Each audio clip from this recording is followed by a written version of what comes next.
suis multidys, je suis dyslexique, dysgraphique, dysorthographique et dyspraxie. La toute première année que j'étais en apprentissage, avec mon patron, il me demandait si j'avais besoin de quelqu'un pour me torcher les fesses exactement, vraiment comme ça et tout.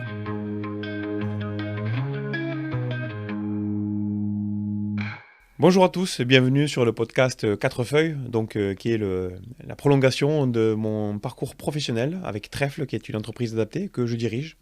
Donc c'est une entreprise qui recrute du personnel qui est en situation de handicap. Et la mission de mon projet pro, c'est à la fois de recruter, de créer l'emploi, mais aussi de donner la visibilité sur des sujets d'inclusion, de handicap, de management et de recrutement.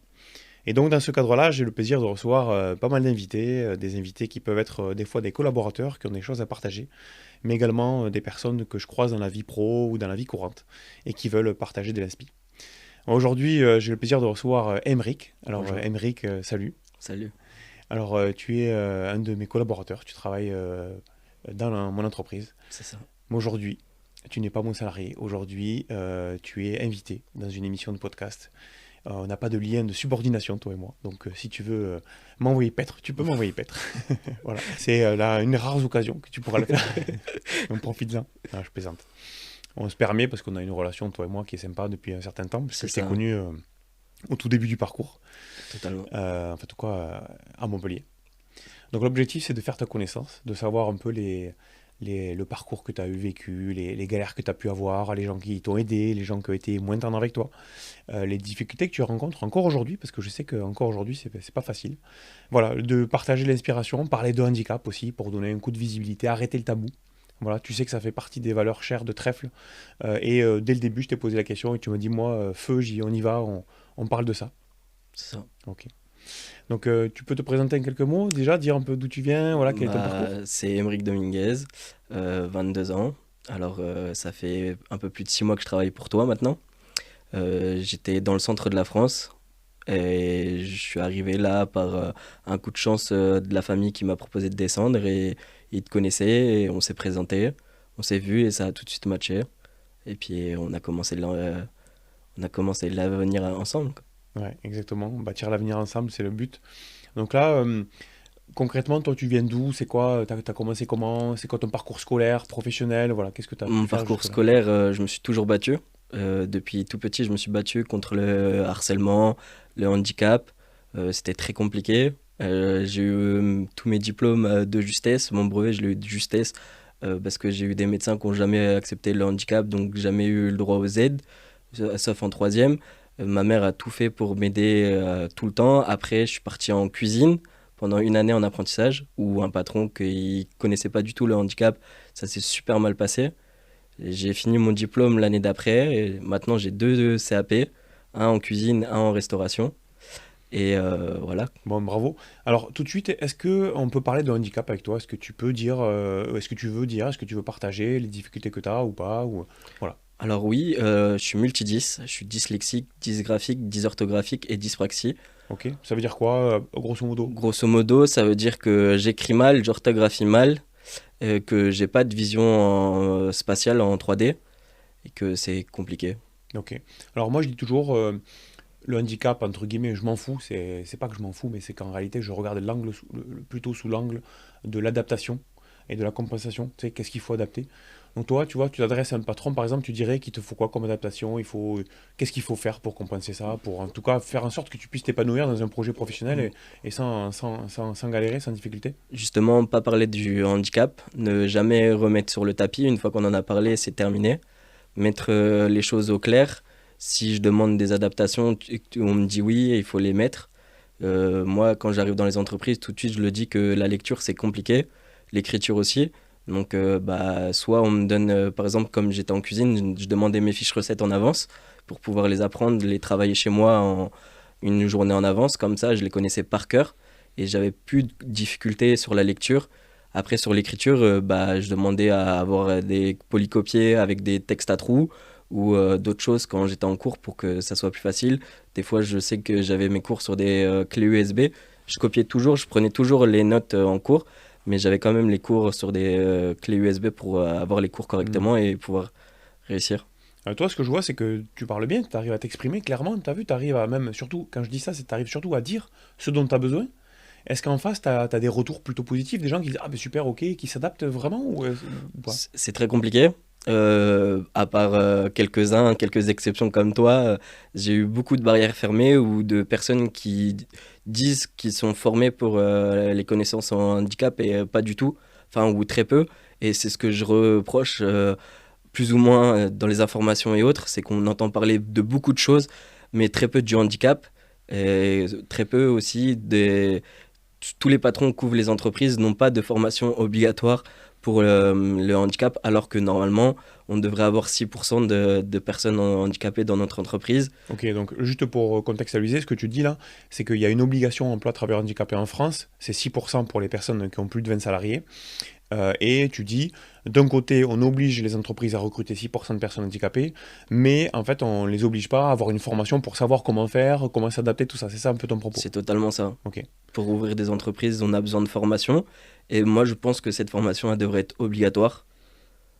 Pas pour tout le monde, mais obligatoire pour au moins une ou deux personnes dans l'entreprise Hmm. pour comprendre et savoir exactement ce qu'il faut faire et adapter les choses comme il faut. Ouais, comme il y a la formation tuteur en stage, C'est moi ça. par exemple, quand je dois prendre des stagiaires, on me fait faire une formation de tuteur ou je sais pas, de quelques jours pour que je comprenne comment en fait on doit s'adapter aux personnes qui sont apprenantes. Et donc toi tu dis, donc projet de loi, toi tu dis il faudrait qu'on ait une formation pareil de tutoring, du tutorat pour les chefs d'entreprise ou en tout cas la DRH ou le manager qui doit avoir sous sa coupe une personne handicapée. C'est ça. C'est ça, ok. Et est-ce que toi, il y a des sujets qui t'agacent particulièrement sur le handicap ou des questions qu'on te pose qui vraiment un peu te font dresser les poils? Moi, je me souviens que la toute première année que j'étais en apprentissage avec mon patron, il me demandait si j'avais besoin de quelqu'un pour me torcher les fesses exactement, vraiment comme ça et tout, parce que j'avais quelqu'un qui écrivait à ma place mes cours et qui m'aidait sur mon français, les maths, les choses comme ça, basiques, et même en cuisine pour comprendre les recettes, parce que je pouvais pas avoir mes recettes en avance. Donc j'avais quelqu'un qui m'aidait et du coup, il m'avait sorti cette phrase-là. Donc c'était très compliqué de rester dans une entreprise comme ça. Je me souviens d'une fois où ma mère a été venue justement par rapport à ça et qu'avait dit vous ne demanderez pas à une personne en fauteuil roulant de marcher sans fauteuil roulant. Hmm. Donc les autres, c'est la même chose. Ou vous ne demanderez pas à un aveugle de regarder en face. Donc voilà. Ouais, c'est exactement l'exemple que je prends très souvent pour comparer, à sensibiliser au handicap.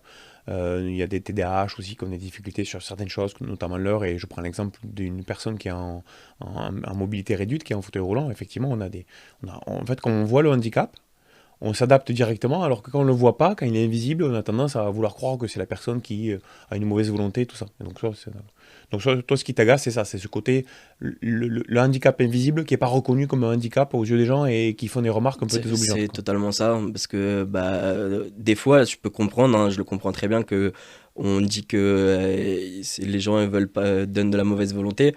Mais des fois, il faut creuser, chercher. Parce que peut-être des fois c'est vraiment un handicap qui pose problème et qui fait que du coup c'est très compliqué. Je connais des personnes moi qui ont arrêté carrément leurs études et qui ont arrêté leurs avenirs dans des entreprises ou dans des choses comme ça dû au fait que le handicap n'était pas assez reconnu et que c'était trop compliqué pour eux d'avancer. Ok. Donc après ton parcours pro, là, donc tu as eu tes diplômes à chaque fois de justesse, mais tu les as eus. Bravo. C'est ça, merci beaucoup. Après, tu as fait combien de boîtes, combien tu as eu de patrons? Enfin, Euh, exactement, ça s'est passé comment? j'ai terminé mon diplôme, je suis parti avec la mission locale en CDD tremplin Mhm. d'un an et demi dans une entreprise adaptée justement, où là-dessus tout allait bien parce que moi c'était pas le handicap le plus lourd que j'avais, donc je m'en sortais assez bien et j'étais bien suivi par des personnes et des choses comme ça. Puis après je suis parti dans le sud où j'ai fait plusieurs entreprises, j'en ai fait trois, où ça s'est pas trop bien passé, parce que justement, comme je dis, les patrons sont pas formés, ou ils ont plusieurs entreprises, donc ils ont pas le temps d'être là pour former les personnes justement sur le sujet de l'handicap. Donc bah faut apprendre sur le tas, se débrouiller tout Hmm. seul, mais on fait avec. Et je crois même qu'à un moment, t'avais un prof qui t'avait dit que tu n'aurais pas ton CAP. T'avais eu une histoire un peu comme ça. Justement, oui, je m'étais battu en apprentissage la première année. Je m'étais battu avec, enfin battu, un peu chamaillé avec un prof parce que justement il m'avait regardé, il m'avait dit, vous, Dominguez, je vous mettrai jamais au-dessus de 10 parce que vous êtes handicapé et vous aurez jamais votre diplôme. Et j'ai eu la fierté d'arriver dans son bureau quelques mois après la remise des diplômes pour lui montrer en face à face et le voir se décomposer. Je suis reparti aussi vite et Ouais. c'était une fierté pas possible de lui montrer que si, en fait, malgré tout, malgré tous les embûches qu'il m'a mis et que il m'a mis pour avancer, j'ai pu l'avoir parce que j'ai Donc tu bien l'as été eu. entouré. De justesse, mais tu l'as eu. C'est ça. Ouais. C'est fou ça quand même, tu vois, d'avoir des gens comme ça qui en fait, reçoivent une personne qui a déjà un handicap, donc une difficulté supplémentaire par rapport à un autre à arriver au même objectif, et qui en fait te rajoute encore quelque chose de supplémentaire, une couche supplémentaire qui est de te démoraliser. Jamais tu as eu le doute qui t'a donné ça pour te donner de la motive. Tu sentais bien que c'était vraiment Je sais du pas mépris, trop. quoi. Je sais pas trop parce que c'était à la fin c'était plus calme parce que moi je suis parti en apprentissage une année, puis après je suis allé en lycée hôtelier, puis je suis retourné en apprentissage encore avec ce prof là justement en cuisine et du coup Ça s'est mieux passé? ça s'est plus ou moins mieux passé, mais j'étais plus grand aussi, j'avais plus de maturité, donc peut-être aussi que c'était dans ce sens-là, mais C'est pas la bonne méthode, hein. malheureusement, c'est pas la bonne Ouais. méthode parce que, comme je dis, il y en a beaucoup qui ont arrêté les études comme ça. Beaucoup se disent, bon, bah, je vaux rien du tout. Moi, je sais qu'encore il y a quelques jours, on m'a contacté par des personnes m'ont contacté en disant, moi, ça se passe mal dans mon entreprise. Comment je peux faire? Qu'est-ce que je peux faire? Comment tu as fait pour que ça se passe bien dans ton entreprise? Alors Ah, c'est que, le gars dont tu m'as parlé là, que tu voulais m'amener? non, Non. non, Tu non, m'as dit il y a j'ai quelqu'un d'autre. Ah, ok. Mais il y a beaucoup de personnes qui viennent me voir justement par rapport à ça. Et ce qui est dommage, c'est que moi, à mon échelle, entre guillemets, je peux rien faire parce que je connais pas grand monde. Hmm. Et quand on se retourne sur des personnes qui peuvent faire quelque chose, veulent pas le faire parce que bah, c'est mal vu. Quand on parle de handicap, tout le monde se bouche les oreilles et avance les yeux fermés. Hmm. Ils veulent pas parler de handicap ou de... Pour eux, c'est tabou alors que pas du tout. Ok. Bon, alors après arrive notre histoire. Donc tu débarques par un concours de circonstances dans le sud à Montpellier. C'est ça. Voilà, donc c'est ta tante, C'est Katia, qu'on salue, Salut. qui te dit, Thème, moi je connais quelqu'un, c'est ça, qui bosse. Alors comment ça se passe Je suis arrivé, en fait, j'allais pas bien dans ma vie. C'était très compliqué, j'étais au chômage, très compliqué. Avec ma mère, elle essayait de tout donner pour, mais je pense qu'elle avait trop donné et moi, je voulais plus prendre parce que c'était trop compliqué. Donc, ma tante, elle a dit, bon, bah, je vais te prendre sous mon aile une semaine et on verra, prends des vacances au moins une semaine et tout. Et je suis descendu et 3 jours après, tu l'as contacté par rapport à quelque chose, par rapport à que tu as des besoins. Et ma tante m'a dit, bah attends, bouge pas, je sais que tu cherches en cuisine, je vais l'appeler, on va voir. Et tout de suite, tu as répondu oui. Et après, on s'est rencontrés quelques jours après, et puis ça a donné ça. Eh ouais. Donc tu es rentré dans le cursus, alors tu as fait la formation, toi, la première promotion formation, C'est ça. donc s'est déroulée avec 5-6 personnes. Et vous partagiez avec des personnes qui venaient de Nesat, donc c'est un établissement protégé. Toi, tu n'as jamais fait d'établissement protégé, toi, Non. tu as toujours été. Ok. Et vous avez fait cette première formation, ça s'est passé comment alors? Bah, très bien, on était très bien entourés, avec des bonnes personnes que je continue à parler, et dès qu'on a besoin, ils sont là. Et que voilà quoi, tout s'est très bien passé, tout était adapté. Justement, tout le monde venait nous voir et nous poser des questions Hmm. pour savoir si ça allait bien, si c'était pas trop compliqué ce qu'on nous disait. Ok. Et l'entretien d'embauche, tu en gardes quel souvenir? C'était drôle. C'est-à-dire? Bah, j'appelle pas ça un entretien d'embauche. Franchement, on s'est vu, voilà, tu m'as dit ce que tu voulais. Moi, j'ai compris tout de suite ce que tu voulais et c'est ce que je recherchais aussi. Et j'ai eu la liberté de te dire ce que j'avais à dire et tu l'as compris tout de suite. C'est ce que je remercie, c'est que tu l'as compris tout de suite et tu as pu mettre en place. Tu m'as dit, bon, bah là, c'est pas tout de suite faisable de mettre en place. Il faut que tu fasses ça, ça, ça. Et quand je les ai fait, je t'ai appelé et tu m'as dit oui tout de suite. Hmm. Et même pendant que je le faisais, tu prenais contact et tu essayais de savoir où c'était et tu faisais avancer les choses. Ouais. C'est ce que je partage un peu sur les réseaux, tu as vu, sur LinkedIn et tout, des façons de recruter un peu différentes. Moi, je crois beaucoup qu'il faut changer les méthodes de recrutement, les méthodes un peu d'approche aussi avec les collaborateurs. Donc, toi, tu l'as bien vécu, ça. C'est pas quelque chose qui, au contraire, t'a perturbé en te disant, mon Dieu, dans quoi je suis tombé, ça, c'est plutôt Non, au positif. contraire, je préfère mieux les entretiens comme ça plutôt que les anciens où c'est que des questions et les gens vont te dire t'as pas assez d'expérience ou ils vont même pas dire les choses. Hmm. Toi, t'es cash, si tu dis que t'as pas assez d'expérience, tu vas nous le dire. Ou si on n'est pas fait pour ce job, tu vas nous le dire. Alors que j'ai fait des entreprises où j'ai fait des entretiens où tout se passait bien, ils étaient super contents et 3 mois après, t'as pas de nouvelles et tu leur demandes pourquoi et ils savent pas te répondre. Ils disent bah désolé, on a pris quelqu'un d'autre. Donc, toi, ce que tu conseilles à un recruteur, c'est de garder cette idée d'être toujours cash. C'est-à-dire, en gros, t'es pas pris, mec, mais pour ça, ça et ça comme motif. Tu considères que ça fait grandir que de te dire clairement les choses. Justement, oui, parce que c'est ce que je me disais et que je parlais avec ma tante, c'est que je faisais des entretiens, et même avec ma mère et ma famille, je faisais des entretiens et on me disait, mais pourquoi ça marche pas? Et je savais pas. Et même on est suivi par la mission locale ou des gens comme ça qui Hmm. peuvent nous aider, même Pôle emploi. Et on a fait des formations où justement on apprend à faire notre CV, on apprend à s'exprimer. Mais ça se trouve, des fois, on sait s'exprimer comme il faut au moment de l'entretien et c'est peut-être notre CV qui est mal fait ou peut-être Et t'aimerais le savoir. c'est ça, Ouais. savoir pour qu'on puisse, que n'importe qui puisse rectifier la chose, parce que des fois ça peut être, bah, je sais pas, on s'est mal présenté, mal habillé pour le poste, ou je sais pas, on n'a pas su sourire sur des choses, ou voilà quoi. Et déjà, t'avais des réponses à chaque fois ou pas? Non. Ok. Combien de réponses t'avais? On va dire peut-être 25% C'est sur pas les mal déjà. entretiens. Ouais. C'est déjà pas Moi, mal, j'ai des mais témoins qui me disent beaucoup moins, mais en tout cas, donc ça veut dire que tu as quand même 3 personnes sur 4 qui te répondent pas, c'est ça. et que sur les 3 personnes sur 4 qui te répondent pas, donc tu sais pas ni oui, ni non, ni pourquoi, et tu dis que sur le quart, donc sur les 25% qui te répondent, t'as pas l'explication. La plupart du temps, t'as pas l'explication. Donc tu fais 100 entretiens, tu as 5 explications. On va dire 10 10, pour être. 10%, voilà, Ça, d'accord. ça dépend parce que Ouais. des fois on gratte un peu, on appelle, on essaye de comprendre et ils le disent, mais des fois pas du tout. Où il y a les mails tout préfaits, Ouais. désolé, vous avez pas assez d'expérience. Hmm.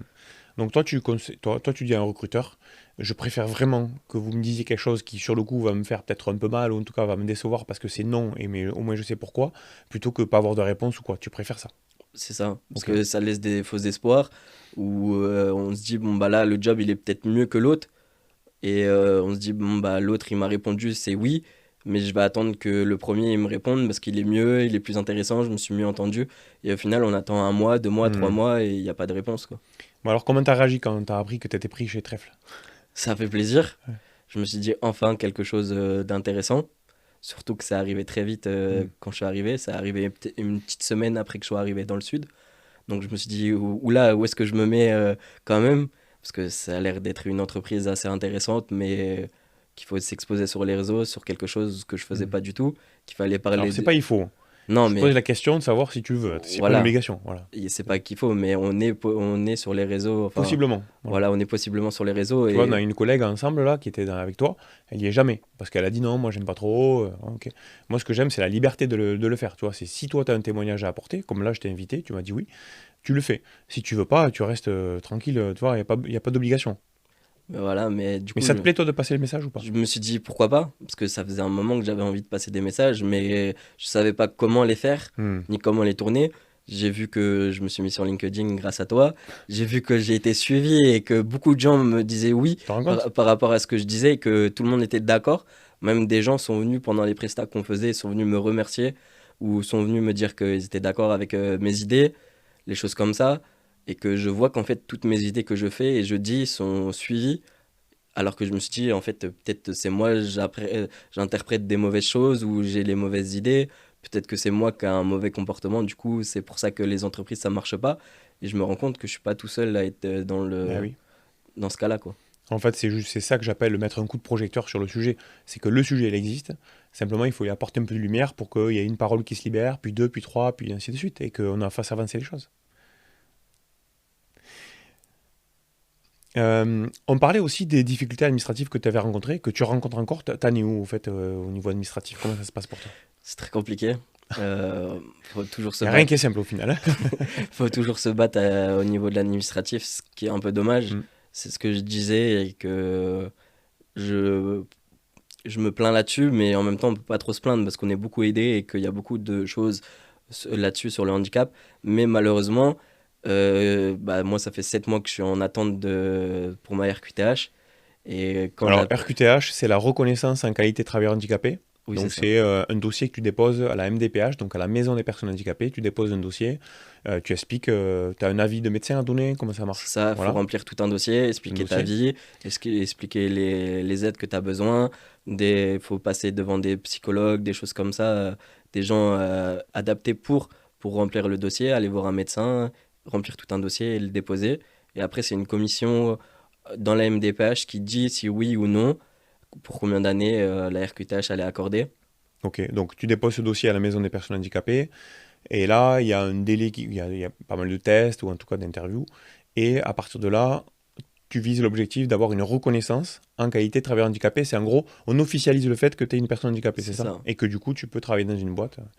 Et le fait d'attendre si longtemps, pour toi, ça occasionne quoi? Ça génère quoi? Bah, ça pose problème parce que bah, déjà, c'est pas crédible au niveau des entreprises. Je l'ai vu cet été où malheureusement, j'étais pas avec toi parce qu'il n'y avait pas trop de travail et que du coup, je suis parti ailleurs pour travailler. Et je l'ai dit tout de suite à mon entreprise que j'étais en connaissance de travailleurs handicapés, que j'avais des handicaps. J'ai posé les termes, j'ai dit mes problèmes et tout. Et le cuisinier me disait qu'il était formé pour. C'est pour ça que je dis que la formation, elle n'est pas complète. C'est qu'il disait être formé pour. Et ça s'est super mal passé parce que Hmm. c'est quelqu'un qui avait un mauvais caractère et les choses comme ça. Et c'était pas crédible parce que j'avais pas justement ce papier pour attester que. Et du coup, les gens pensaient que c'était du pipeau alors que pas du tout. Il y a des gens qui peuvent pipoter là-dessus et je trouve que c'est totalement dommage de pipoter là-dessus parce que ça décrédibilise la chose. Mais quand on le dit et Et il y a qu'on des gens le. qui disent qu'ils se prétendent handicapés alors qu'ils ne le sont pas? Je sais pas, je pense. Ah oui. Je En fait, pense. en fait comme on te réserve un accueil qui est moyen, tu supposes qu'il y a C'est il ça, y a des c'est ça. antécédents. D'accord. Je suppose et j'espère que non. Mais voilà. Pourquoi, quel intérêt ça pourrait avoir? Il y a un intérêt pour une boîte d'embaucher une personne handicapée? Euh, Je te Tu pose me la renvoies la question. question. Je te pose la question. Non, parce qu'il y en a beaucoup, tu vois, sur les réseaux qui descendent dans les commentaires et qui disent ouais, mais de toute façon, vous les embauchez que pour les aides et tout ça. Bon, mais en réalité, moi, je connais pas d'aide pour ça. Je vois pas ce qu'il y a. Pour moi, simplement, il y a l'obligation d'emploi à travailleurs handicapés, les fameux 6%, et de recruter une personne handicapée, ça permet d'atteindre ce quota. Mais il n'y a pas d'aide particulière. L'aide qu'il peut y avoir, c'est l'adaptation au poste, notamment, tu vois, si tu as besoin d'une table adaptée, si tu as besoin de convertir des notices, peut-être, mais en fait, pour moi, il n'y a pas d'aide particulière. Et ok, donc là, t'es parti cet été, et là, tu fais quoi maintenant? Là, je suis revenu. Quand j'ai quitté l'entreprise, je t'ai tout de suite appelé. Je t'ai dit que j'avais besoin de revenir. Tu m'as dit oui, sans problème. Tu m'as dit oui tout de suite. Ce que je te remercie d'ailleurs. Parce que je me suis dit, mince, où est-ce que je vais aller maintenant que je suis dans le sud, que j'ai mon appart, que j'ai ma vie? Où est-ce que je vais aller? Il faut pas que je me retourne dans la même galère qu'avant. Surtout que j'avais bien avancé dans ma vie. Et du coup, tu m'as dit oui, je suis revenu avec toi. On s'est revus, on travaille ensemble dans Hmm. dans la cuisine de Vendargue. Hmm.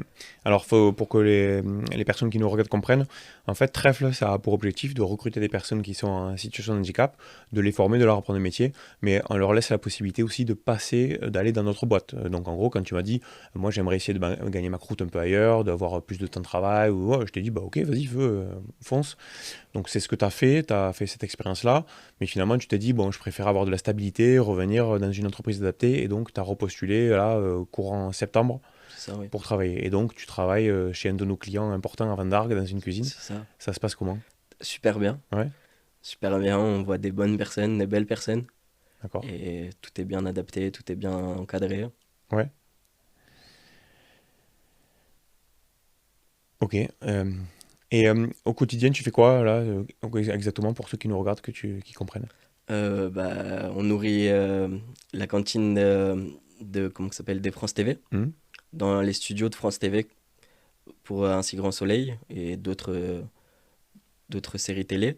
Et en même temps, je fais des déplacements où on va sur place, on monte on monte des cantines sur place à droite à gauche pour justement Un si grand soleil. Hmm.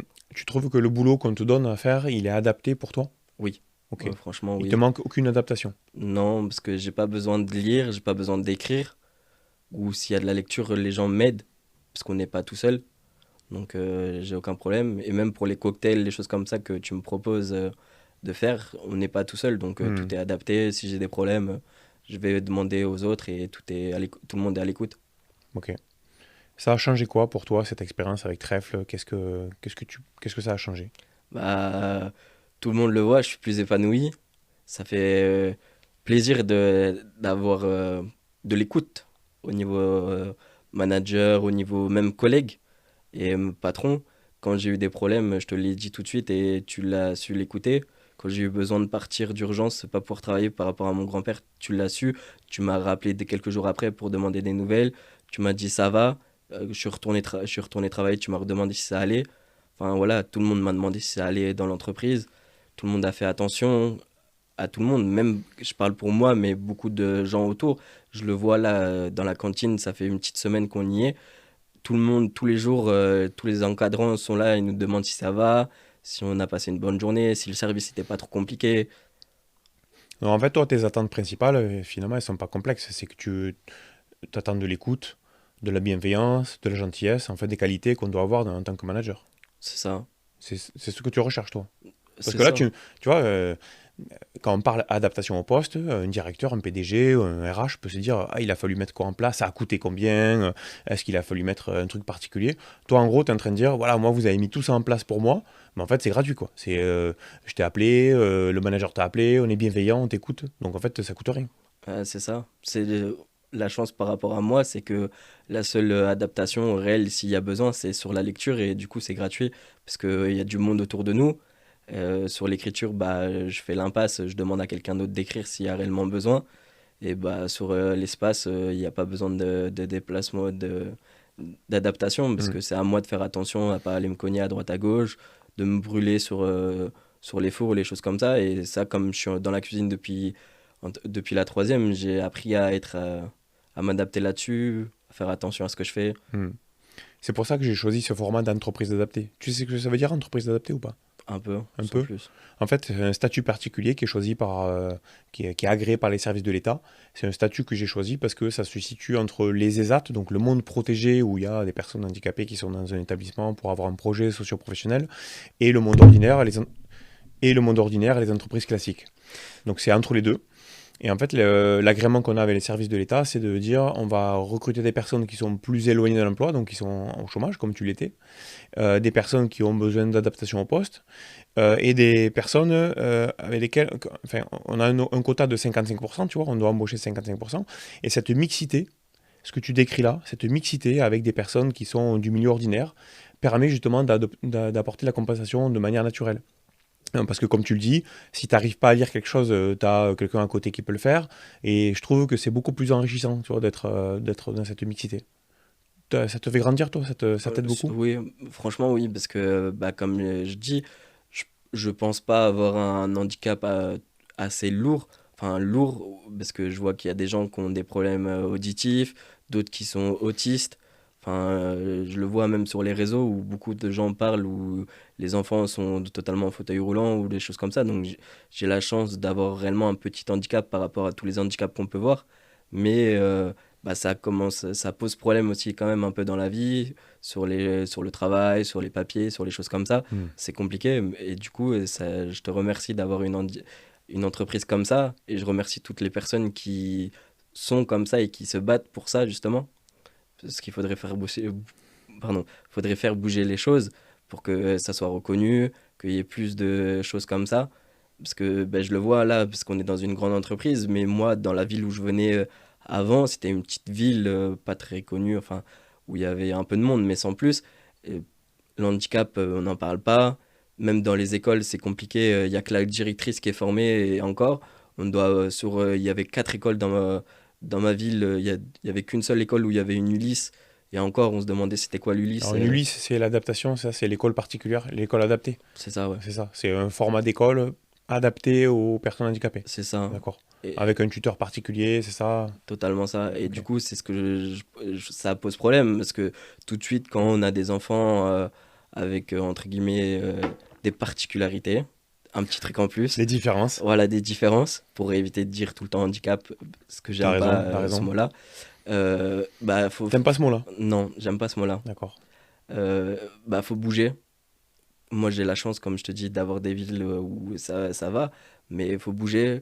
La première fois que j'ai dû faire ma RQTH, j'ai dû monter sur Bourges, donc à faire 45 minutes de route pour remplir les papiers, avoir des personnes attitrées, agréées par l'État pour faire les documents, bah faut faire de la route. Pour quelqu'un qui n'a pas le permis, bah c'est compliqué. Pour des parents qui peuvent pas suivre parce qu'ils ont 3 4 5 6 enfants à élever ou ils sont tout seuls et ils doivent travailler, bah c'est compliqué de faire les démarches. Donc je comprends aussi les parents qui se disent, bon bah c'est compliqué et du coup l'enfant doit se battre tout seul. Hmm. Et toi, est-ce que justement tu aurais un conseil à donner ou des conseils à donner aux personnes qui peuvent être aujourd'hui en recherche d'emploi, qui galèrent? Est-ce que tu as un conseil à donner en particulier ou pas? Ouais. Surtout pas baisser les bras, Ouais. rester confiant. s'entourer des bonnes personnes au niveau administratif et au niveau pour les recherches. Jamais, jamais dire que c'est un mauvais travail, même si jamais dire ça c'est un travail pour les handicapés, ça c'est un travail pour les autres, moi je suis pas capable de le faire.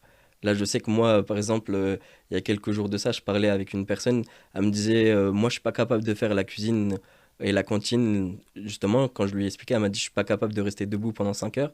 Je lui ai dit d'accord, mais qu'est-ce que tu as besoin justement pour que tu sois capable? Elle m'a dit bah, qu'on m'explique, que je sois pas tout le temps debout. Et c'est des choses comme ça. J'ai dit ok, mais pourquoi tu le dis pas à tes patrons? Pourquoi tu le dis pas? Ou il y a des gens qui me disent moi ça fait 15 ans que j'ai pas travaillé en entreprise, mais c'est pas tard. Il y a rien qui est tard, il y a rien qui pose problème. Il faut toujours, si tu as envie de refaire une formation, si tu as envie de retravailler, tu peux retravailler. Faut toujours se battre, faut toujours garder. Hmm. Il y a un gros sujet qui fait débat à chaque fois que je poste un truc sur RQTH, justement sur la fameuse reconnaissance en qualité de travailleur handicapé, ou sur le CV sur lequel c'est mentionné. À chaque fois, il y a au moins 200 messages en dessous, 200 commentaires pour dire il faut pas, il faut le dire, il faut pas le dire, Cap Emploi me dit de le dire. Voilà. Toi, tu dis quoi là-dessus? C'est quoi ton avis? Alors moi, mon avis officiel, faut le dire. Mon avis officieux, je l'ai jamais dit. Et je le dis, Attends, tu et m'intéresses là, c'est quoi? et je le dis très peu parce que malheureusement, comme je dis, c'est mal vu par les gens, c'est mal entouré, c'est mal vu et tout de suite, ça met des freins. Mais il faut le dire. Justement, maintenant, je n'arrête pas de le dire, faut le dire. Donc alors, faut le Et dire ou faut pas le dire? faut le dire Ok. et maintenant, je le dirai plus souvent et j'en parlerai tout le temps. Ouais, tu cherches ailleurs? Non, non, pas du tout. Mais je le dirai haut et fort et Ouais. j'en suis fier de le dire. Et il faut surtout le dire parce que faut faire bouger les choses, que les gens arrêtent de dire le handicap c'est pas bien, c'est pas beau, c'est un mauvais mot. Non, pas du tout. C'est juste que tu as quelque chose de plus. Des fois, au contraire, le handicap ça te permet de développer d'autres choses.